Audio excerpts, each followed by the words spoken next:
Hello guys, welcome back to Math Zone African Motives. We are still on our mathematics for grade 10 level. We just want to continue with our factorization. It's actually not the first part.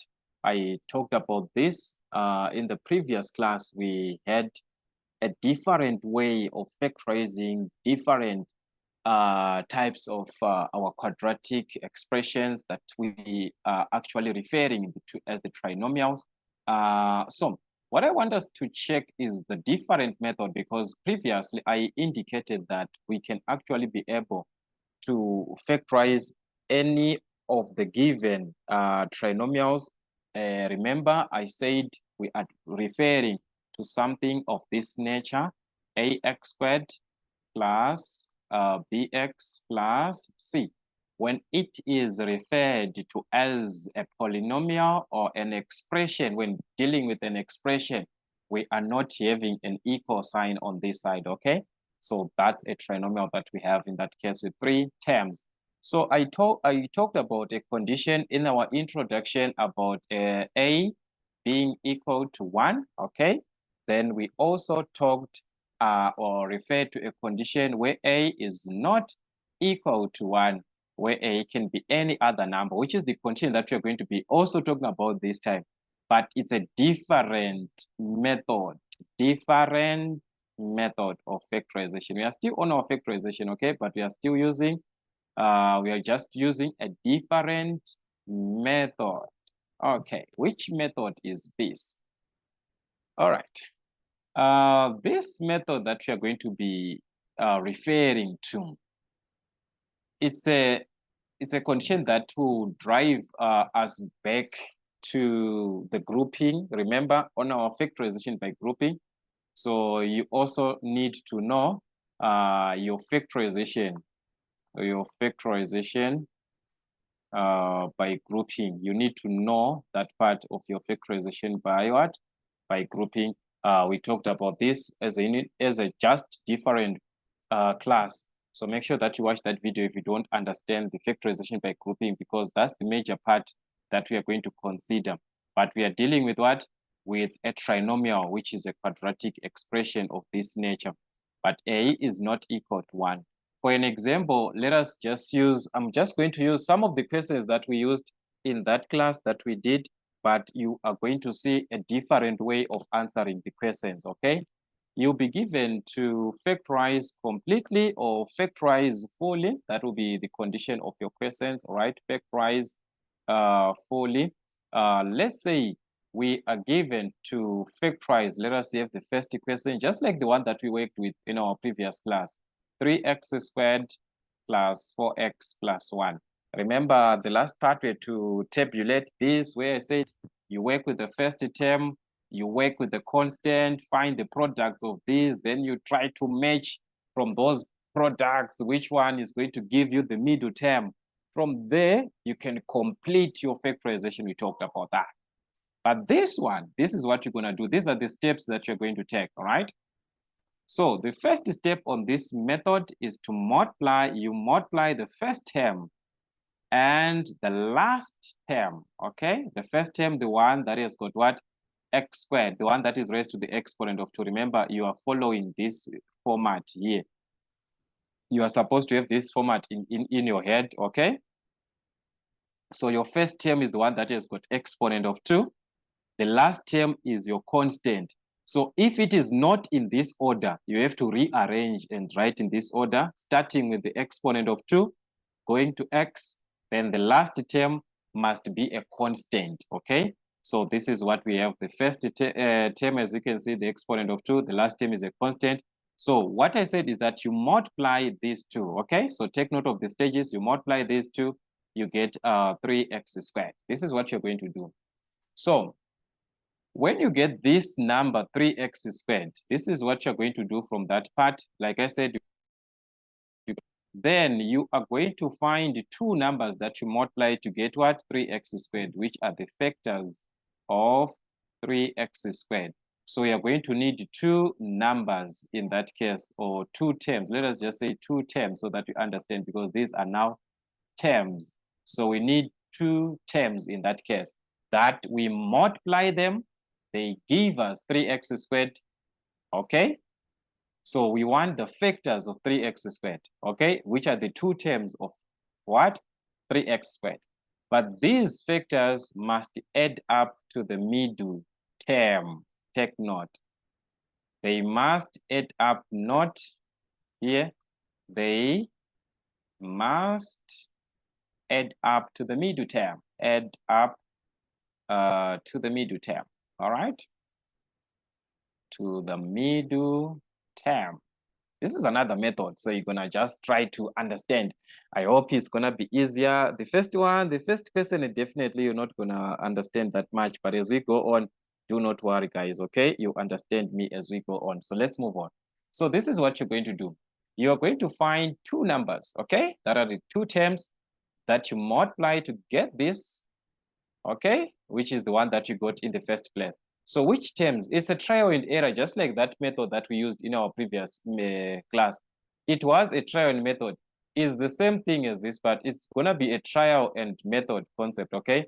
But in this case, working with these numbers, they are just easier too, because we need factors of 3x squared. So you're gonna have what? 3 and 1. These are the numbers that you multiply to get what? To get 3. So it's gonna be 3 and 1, but just gonna have x and x because we need 3x squared. So it's 3 and 1. Or we can have negative. We can have negative 3x and negative 1x. If you remember, if you multiply negative and negative, you get what? You get a positive. But this one, we're not gonna focus with it because the middle term is not a negative, it's a positive. Remember, I said they must add up to the middle term. So of these factors of 3x squared, well, these are the factors of 3x squared. Which of these that when you add them like this, if you add these factors like this, if you add these factors like this, you get what? A positive 4x. So it's 3x and what? And 1x. These numbers, you add them, they give you what? 4x. So this is what you're going to do. Since you have obtained a condition that matches to the middle term from these numbers, you are going to substitute these vectors into the middle term. So on this stage, you are going to substitute the factors into the middle term, okay? Substitute the factors, in this case, the factors, it's just R there, the factors into the middle term, in this case. Which middle term are we talking about? 4x, the one that we add these numbers. If we add these numbers, they give us what? 4x. So we give it here. We're gonna write it as these numbers. So everything is just remaining as it is. It was 3x squared, so it's gonna remain as it is, 3x squared. But now in place of 4x, we are now having the two terms that we multiplied to give us 3x squared. But if we add them, they give us what? 4x. So we're going to write them as they are, plus 3x, the positive, 1x is also a positive, so it's going to be plus 1x, but 1x is same as x. So we have substituted these terms into the middle term. So this one is just going to remain as it is, plus 1 like this. So as you can see, we haven't changed anything because 3 plus 1 is what? 3 plus 1 is 4. 3x plus 1x is 4x, which is this one. So we haven't changed anything. But what we just did is to write in terms of what? In terms of the factors of what? Of 3x squared, which is the product of these two. First, you have to multiply these two numbers. The one at the first, the one that is your first term and your last term together, okay? Then, as you can see at this stage, if you recall properly, if you recall what you have here, we have got how many terms? We've got 1, 2, 3, 4 terms. We talked about this type of factorization. If you still recall this, we talked about this type of factorization where you have got 4 terms, which is a quadrinomial in this case. And we said there we can do our factorization by what? By grouping. So we are back to that method of what? By grouping method. So by grouping, you're going to group your terms into 2 like this. You separate them. Already these ones, there's no need for you to interchange anything. Whatever that as long you separate into 2, there will be common factors here. There will be also common factors there. So do not worry about interchanging this and that, okay?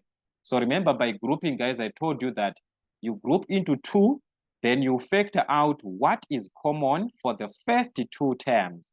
So for the first two, what is common? 3 is common, all right? So let's just write equal to, okay? So 3 is common there, and also x, we take the one with the smallest exponent, which is x. So we're gonna factor out 3x. Then if you factor out 3x, we expect to have a bracket in that case. So we're going to divide. Remember, this is just a recap at this stage. 3x squared divided to 3x, we said we're gonna get what? 3 and 3 cancels. X squared divided by x is gonna be x, okay? Plus, so here is just 3x squared like this over 3x. So this one and this one cancels. From your bases, which are the same, what you're going to do, if you're dividing, you subtract your exponents. So 2 minus 1, that's x to the exponent of 1, which is same as what? X, this one, all right? But on the other part, we have got 3x and 3x. So if we divide 3x and 3x are the same, so it gives us a what? A 1. 3x over 3x are the same, they cancel, we get what? A 1. So this is going to be positive 1.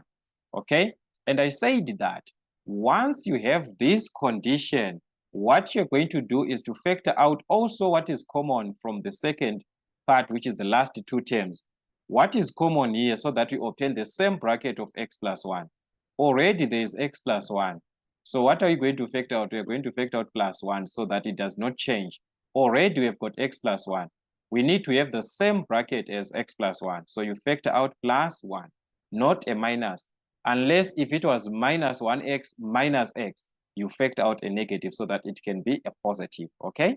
So 1x divided by 1, you get an x. 1 divided by 1, that's a 1. Remember, 1 just remains as it is. So from there, if you check properly, there are two brackets which are the same. Remember, by your grouping, definitely you must have two brackets which are the same. The bracket of x minus x plus 1 and the bracket of x plus 1 are the same. We said when it is like this, I'm going to factor out the common bracket, which is the bracket of what? Of x plus 1. So I'm going to factor out this, okay? What is going to remain if we take this one out? Because this is our common bracket, okay? Let me just put this so that maybe we can see. If we remove this bracket here, this bracket of x plus 1, and also this bracket of x plus 1 here. So I'm saying if we remove this bracket of x plus 1 here, if we remove it, what's going to happen? They will cancel this. We remain with what? We remain with 3x. If we also do the same, this bracket here divides with this bracket of x plus 1, we are going to remain with what? With a plus 1. So as you can see, these were the same answers that we got from our previous method. But as you can see, this one is a little bit direct. The last method, we had a lot of things to consider. This one is a little bit easier. But I'm not saying do not consider the first method. You can work with that one, you choose. You are not forced to say you are supposed to factorize this way. You are supposed to do it this way. You choose the one that you are best in your application. So I want us to try another question so that you can properly see, because now you are just stuck to say what is it exactly that is happening. Okay, this is what is happening, guys. Let us have another example here. Like I said, okay, let me just remove this first because I'm just gonna need another part. All right, I'm just gonna need another part here that I am gonna need to use. Which is here. I'm just gonna remove this part, okay? So that we do not keep on repeating, okay? So let's say we are being asked to factorize fully. We are still on our factorization, okay? And this time, let's say let's just put this as 2x squared minus 3x plus 1, okay? Still, as we can see, the coefficient there of x squared is not a 1, okay? The first term, which is of x squared, what is affecting that? A is not a 1. So we said when it is like that, what are we going to do with this method? We are going to multiply the first term to the last term, all right? We're going to multiply the first term to the last term. This is what you do. You multiply first term to the last term. So you're going to multiply the first term, first term to the last term, okay? To the last term, which is a constant. The last term is a constant, and then you find the factors of this, okay? Which is the one that you got from that part, okay? So if you multiply the first term and the last term together, what are we obtaining? 2x squared times 1, it is going to give us 2x squared. Remember, anything times 1 remains as it is. So if you multiply 2x squared and 1, it is just going to remain as what? As 2x squared. Okay, sorry for that.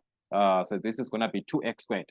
So like I said, from the 2x squared that you have multiplied here, you are going to find the factors of that, which is the one that you multiplied in the first place, which is the one that we got as what? As 2x squared.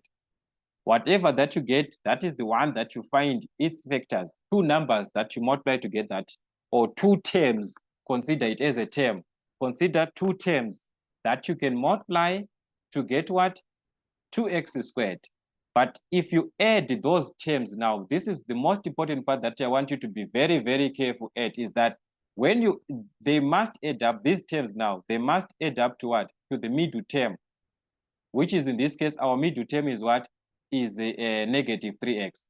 So meaning to say, whatever that you're going to do in this case must add up to the middle term. That is the idea of our question. As long you understand this, you are not going to have a challenge. They must add up to the middle term, and this is your middle term here, which is what? Which is minus 3x.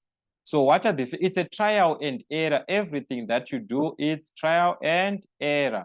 You try your factors, okay? But for 2, they're just two numbers that we expected, 2 and what?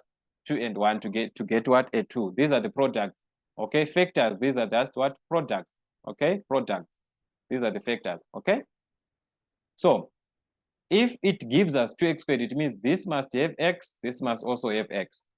But we are saying if we add, they must give us what we have in the middle term. And in the middle term, there's a negative here. There's a negative in the middle term. So it means this must be negative 2x and negative 1x. If we multiply negative 2 and negative 1 like this, we get a positive 2. Remember, negative times negative is what? It's a positive. So that will be positive 2x squared. And if we add these, they must give us exactly what we are saying. They must give us exactly what we are saying. Okay, so I want us to do this and add. If we add these two terms here, they must give us negative 3x. So I'm going to add negative 2 plus negative 1. This is negative 1 like this. As you can see, we get negative 3, which is this minus 3 that we see. But we're going to have what? X, since there's already x there. So this is what we are trying to say. But if we multiply these, okay, if we multiply them, they give us a positive 2x squared, which is this one, which is exactly what is happening. So what am I going to do? I'm going to take them, like I said, they must add up to the middle term, okay? So these terms, these are the ones that we want. So this is the best product that I'm going to take, this one. This is the one that can match with the middle term. So if it matches, or if it replaces the middle term, like I said, you are going to substitute into the middle term. So we are going to have this as 2x squared. We substitute into that middle term, those factors, those products, which is minus 2x and what? Minus 2x and minus 1x, which is minus 1x is same as what? Is same as minus x. So we substituted them now into the middle term. Once it's like this, guys, we are back by grouping into 2. Group them into 2. So you're going to factor out now. You're back. This one you've been talking about. You've been doing this factorization. So you must have a hint, an idea of what is happening here. Okay, anyways, let us divide, guys. What is our highest common factor between these two terms, 2x squared and 2x? That is 2x. 2 is common. So you're going to factor out 2. For x and x squared, we take the one with the smallest exponent, which is x. So you take the one that has got the smallest exponent there. Then you divide back whatever that you get. So it's going to be 2x squared divided to 2x. What are we going to have? 2x squared divided by 2x. 2 and 2 cancel. X and x, they're the same. So you subtract the exponents. This is same as a 1. So it's going to be 2 minus 1, which is x to the exponent of 1, which is same as what? Which is same as x. All right. Then you move on to minus 2x and what? And positive 2x. So this is going to be minus 2x over a positive 2x like this. So x and x definitely cancel. 2 and 2 cancel. You remain with what? With a negative 1 in that case. So this will be minus 1. Okay. Now that we have factorized, which is very, very true, we have factorized the first part. What are we supposed to do? we are supposed to do the same thing on these last two terms. But take note, but like we always see this in our factorization by grouping, we said they must give us the same bracket as this one. Whatever that you must factorize there, it must give you this bracket. So meaning to say, yes, you are going to choose the highest common factor that you choose, but whatever that you factor out, it must give you this term that we have, this bracket, as it is the bracket of what? The bracket of x minus 1. So there are two things here. Are we going to factor out minus 1, or are we going to factor out a plus 1? Okay. If we factor out a positive 1 like this, okay, let's say we factor out a positive 1. This is going to remain as a negative, because remember, negative, when divided to a positive, it gives us a negative. So it will remain as negative x. Okay, positive and positive remains as a positive, meaning to say the brackets are not going to be the same. This is minus x. This is plus x. Okay, this is plus 1. This is minus 1. They are not the same. It must be minus 1 here. Here it must also be minus 1. Okay, I just hope you understand what I'm trying to say. If this is a positive 1, the other one must be a positive 1. Not to say another one is a positive, another one is a not like that. Okay, sorry for that, guys. Okay, and I just hope maybe it's the network or whatever, but I just hope you are hearing me. So what I'm trying to say is that the brackets has to be the same. So meaning to say you are supposed to factor out a negative 1, so that if you divide negative and a negative, they cancel. Negative, it gives us a positive. So it will be positive x. Positive 1, when divided with negative 1, it gives us a negative. Positive and a negative gives us what? A negative. So as we can see, we've got the same bracket, x minus 1, x minus 1. So meaning to say the best thing to factor out here was negative 1, so that we obtain the same bracket, not plus 1, because plus 1 is going to give us minus x plus 1, and minus x plus 1 is different from x minus 1. This must carry a negative. If this is a negative, this must also be a negative. If this is a positive, this also must be a positive. Not to say this is a negative, this is a positive. No, they are not the same. Okay, so do not confuse between these two. So at the end, like I said, we just have to finalize our answer. X minus 1 is common. That's our common bracket. We factor this common bracket out. All right, so just like I said before, so this is your common bracket of x minus 1, x minus 1. You take this bracket out, okay? So you're going to factor out this bracket. And what do you remain with here? Here you remain with the 2x. What about here? If you take this bracket out, you are going to remain with what? With a negative 1. As you can see here, there is a negative 1 that is affecting on x minus 1. So you're going to remain with x 2x minus 1 at the end. So these are the typical questions that you must expect on your factorization of these trinomials.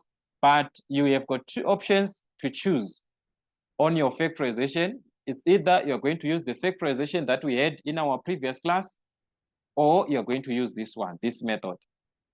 All of these methods, they are acceptable, okay? They are acceptable. That is your factorization. So it's going to depend with which one are you going to pick to say this one is the best. But like I said, it also depends. Sometimes with the textbook that you are using, you might find the textbook is giving you that one that we did in the previous class, that method of tabulating. Then you do your cross multiplying on that table to find the factors.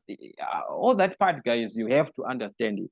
Okay, you have to understand it. So let me just give you guys last example to work with, and I just hope it's gonna be clear. And as we move on, we shall try as much questions as we can. We still have time. We still have a lot of time to consider much questions, and also past exam papers, so that you can be able to revise as much as you can.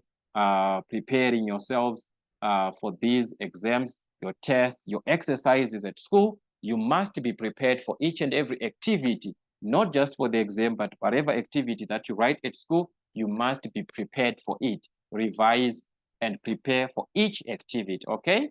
So anyways, let us see this one. There are bigger numbers now, but the idea is the same. What did I say? I said we're gonna multiply the first term to the last term, x squared to the constant, okay? It's already in the order, so you're just gonna multiply these two, this.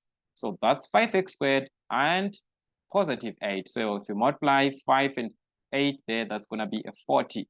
So this will give you 40x squared. So what you're asking yourself is, am I having factors which are the products, okay? Two terms that I must multiply to get 40x squared, okay? So this time we are considering 40x squared. Do I have two numbers that I can multiply to get 40x squared, but these two numbers should give me the middle term, which is the middle term is 14x. If I add them, they add up to the middle term. So do I have two numbers that I can multiply to get 40? If you are not familiar with your numbers, 40, 40, 40, this is the number that you want. There are so many numbers I can multiply 4 and 10, I get a 40. I can multiply 8 and 5, I can get a 40. So if you're not familiar to these numbers, what do? You write it as a product of its prime factors, right? So as a product of its prime factors, which are the prime factors of what? Of 40. What are the prime factors of 40? The smallest number that we can get here is a 2. 40 divided by 2, that's a 20. The smallest number again is a 2. So you're going to divide 20 divided by 2, which is a 10. The smallest number again, which is a 2. 10 divided by 2, which is a 5. Then the smallest number is a 5. So this here gives me a 40. If I multiply all these numbers, I'm going to get a 40. All right? But of all these numbers that I'm having, I can do a trial and error. I can start with these two. So it can be 2. And I multiply the rest of the numbers. This is 2 times 2, which is 4. 4 times 2, which is a 20. So if I multiply 2 and 20, I get a 40.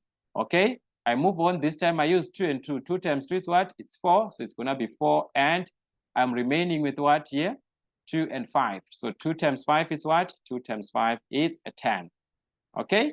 I do the same. I include these two this time. So it's 2 times 2 times 2. 2 times 2, which is 4.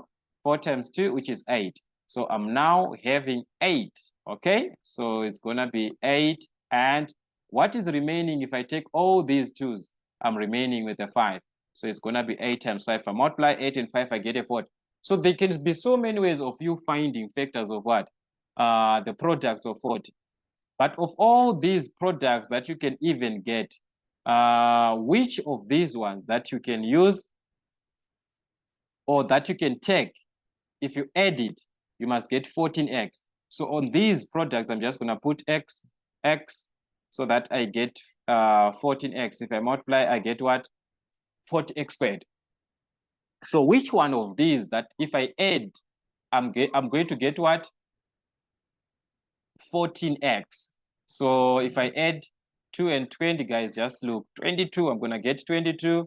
8 and 5, I'm going to get 18. So, but if I add these two numbers, 4x plus 10x, I get 14x. So like I said, the numbers that are from product and also corresponding to the sum to add up to the middle term, those are the terms that you need, okay? Those are the terms that you're going to substitute where? In the middle term, which is this one, 14x. So you're going to take our terms, whether you write it as 4x plus 10x or 10x plus 4x, whatever way that you want. But since here you can see that there's a 5 and a 5 corresponds with a 10.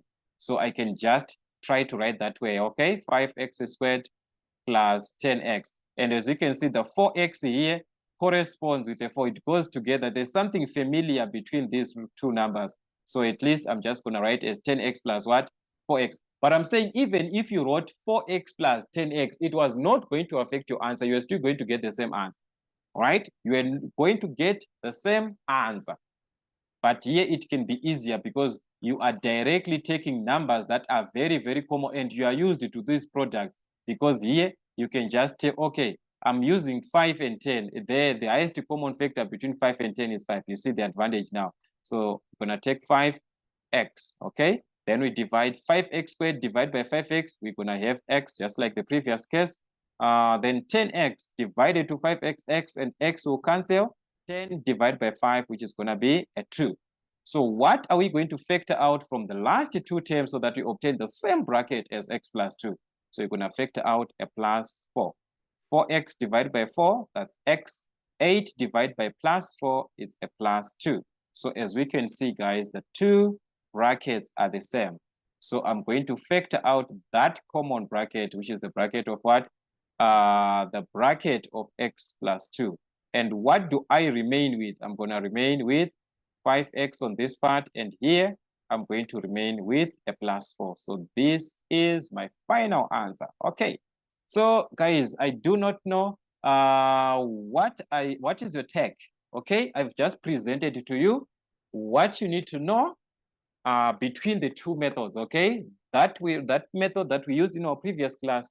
If you didn't watch it and you understand this method, yes, you can just go there to check. Maybe you might understand that one much better. Okay, but this is the idea of this method. So like I said, I'm gonna come back with question papers. As we are doing question papers, you shall now see how do they ask these questions. And as we are doing question papers, I shall try to combine them. As we are doing these question papers, I shall try to combine them. What am I trying to say? Do both methods, both at the same time. Okay, if I'm doing this method, I'm also working with the previous method on the same video so that you can be able to choose. Okay, so let's hope for time to come for us to be working with question papers so that we can revise as much as we can.